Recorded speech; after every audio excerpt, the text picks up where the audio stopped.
ஈரானிய தரைப்பரப்பை ஆக்கிரமிக்கவோ அல்லது தரைவழி தாக்குதலை முன்னெடுக்கவோ அமெரிக்கா முயன்றால் அதன் விளைவுகள் மிக கொடூரமானதாக இருக்கும் என ஈரான் எச்சரித்துள்ளதாக தஸ்னிம் நியூஸ் செய்தி வெளியிட்டுள்ளது.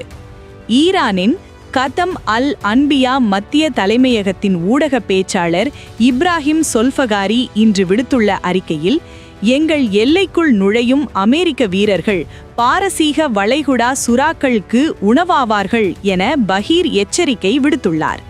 அமெரிக்க ஜனாதிபதி டொனால்ட் ட்ரம்ப் ஈரானிய தீவுகளை ஆக்கிரமிப்பது குறித்து வெளியிட்டு வரும் மிரட்டல்கள் யதார்த்தத்திற்கு புறம்பானவை என சாடியுள்ள சொல்ஃபகாரி, ட்ரம்ப் புற அழுத்தம் காரணமாகவே இவ்வாறான முடிவுகளை எடுப்பதாக குற்றம் சாட்டியுள்ளார்.